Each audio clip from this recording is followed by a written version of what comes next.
प्रभात आप सभी को। आज हम डिस्कस करेंगे आपका कार्यपत्रक नंबर 26। इसमें हमने पढ़ना है त्रिभुजों की समरूपता के लिए कसौटियाँ। पिछली क्लास में यानी कि 9वीं क्लास में हमने पढ़ा था सर्वांग सम प्रूव करने की कसौटियाँ। तो सबसे पहली क्या है बेटा, अगर किसी त्रिभुज के तीनों कोण आपस में बराबर हो जाते हैं, यानी कि टॉप वाला कोण सबसे ऊपर वाला सबसे ऊपर वाले के, दाएं वाला दाएं के, बाएं वाला बाएं के, तो बेटा वो दोनों त्रिभुज क्या बन जाएंगी आपकी सर्वांग सम। दोनों त्रिभुज आपकी क्या बन जाएंगी सर्वांग सम। ठीक है, दोनों त्रिभुज आपकी क्या बन जाएंगी सर्वांग सम। ठीक है, आगे देखो। अब उसने क्या बोला यहाँ पे कसौटी, दूसरी कसौटी क्या है भुजा भुजा भुजा यानी कि एस एस एस। इसमें क्या कह रहा है कि अगर दो त्रिभुजों की, मान लो आपके पास ये एक त्रिभुज है ए बी सी, दूसरी आपके पास त्रिभुज है पी क्यू आर, तो बेटा अगर इनकी जो ये साइड्स है ना समानुपाती, संगत या संगत ये हैं, संगत भुजाएं जो हैं, इनका जो अनुपात है अगर वो बराबर हो जाए, A C by P R बराबर हो जाए B C by Q R के, तो भी आप उसको क्या बोल दोगे, ए बी सी जो है वो समरूप है किसके, दूसरी त्रिभुज के। आ गया समझ। फिर हमारे पास क्या, देखो ध्यान से, एस ए एस यानी कि भुजा कोण भुजा। दो त्रिभुज हैं आपके पास, एक त्रिभुज का नाम क्या है ए बी सी, दूसरी त्रिभुज का नाम क्या है पी क्यू आर। अगर मैं मान के चलूं कि इसका जो ये ऊपर वाला एंगल है इसके ऊपर वाले एंगल के इक्वल, कोण के इक्वल, ए बराबर है पी, तो बेटा ए से और पी से जो भुजाएं बनी हैं उनका जो अनुपात है वो भी बराबर होगा, तो ही ये होगा।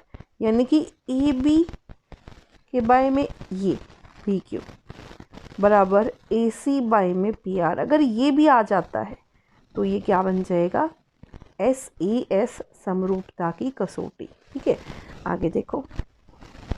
समरूप दो त्रिभुज अगर समरूप हैं तो बेटा जो उनका क्षेत्रफल है, उनके क्षेत्रफल का जो अनुपात है वो उनकी संगत भुजाओं के वर्ग के अनुपात के वर्ग के बराबर आएगा। ठीक है, तीसरी बात, अगर एक समकोण त्रिभुज है तो समकोण त्रिभुज में 90 डिग्री वाला जो एंगल जहाँ बनता है ना, उस वाले जो वर्टेक्स है उस वाले बिंदु से अगर आप सामने वाली भुजा पर यानी कि कर्ण पर 90 डिग्री का कोण बनाते हो, तो बेटा यहाँ दो त्रिभुज बन गई, एक तो ये और एक ये, तो बेटा ये दोनों त्रिभुज आपस में क्या होंगी समरूप होंगी। एक तो ये बात होगी। दूसरी, जो ये पहली त्रिभुज है वो इस पूरी बड़ी यानी कि ए बी सी इस पूरी त्रिभुज के समरूप होगी, दूसरी त्रिभुज इस पूरी त्रिभुज के क्या होगी समरूप होगी। ठीक है, अब आगे देखो क्वेश्चन क्या कहता है, स्वयं प्रयास करें।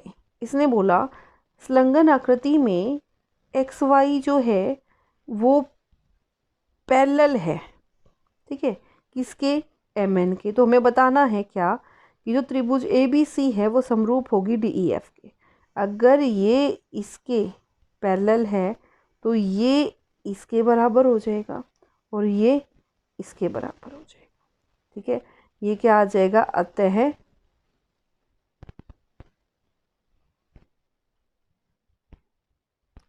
ठीक है, अगर मैं मानूँ ये एक, ये दो, ये तीन, ये चार, तो यहाँ पे देखो एक बराबर है 4 और 2 बराबर है 3। ठीक है, दूसरी बात, अगर ये मानो ये 5 और ये आपका 6, ये आपका 5 और ये आपका 6, ये क्या है शीर्षाभिमुख कोण, शीर्षाभिमुख कोण। तो बेटा कोण कोण कोण से, एंगल एंगल एंगल से जो ये त्रिभुज है एक्स वाई टी, ये समरूप हो जाएगी किसके, एम पी एन के। ठीक है, क्लियर। ठीक है, यानी कि यहाँ से आएगा एक्स टी वाई, दोबारा लिख के दिखा रही हूँ मैं आपको, यहाँ से मेरे पास आएगा त्रिभुज एक्स टी वाई समरूप हो जाएगी एम पी एन के। ठीक है, कौन से क्राइटेरिया से, एंगल एंगल एंगल से। ठीक है, और आ जाओ अगले पे। अगला क्वेश्चन हमारा क्या कह रहा है, FIG और इनका क्षेत्रफल क्रमशः ये है, तो ये ज्ञात करना है।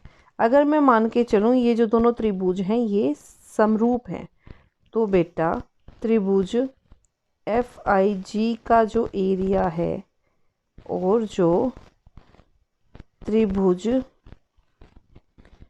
PEN का एरिया है वो किसके बराबर होगा, इनके अनुपात किसके बराबर होगा, इनकी संगत भुजाओं के अनुपात के वर्ग के।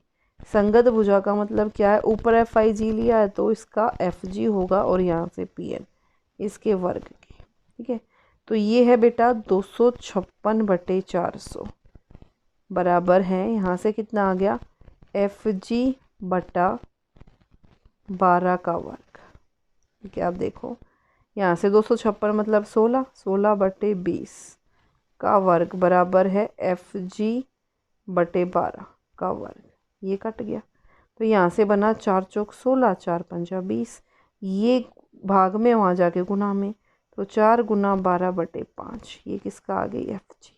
तो 12 चौक 48, 48/5 और 48/5 का मतलब क्या, 5 नीम 45, बच गए 3 5 31, तो इतने सेंटीमीटर। ठीक है, तो ये थी आपकी कार्यपत्रक नंबर 26। आई होप सबको समझ आया होगा। अगर समझ आया है तो लाइक सब्सक्राइब शेयर करना मत भूलिएगा। Thank you so much.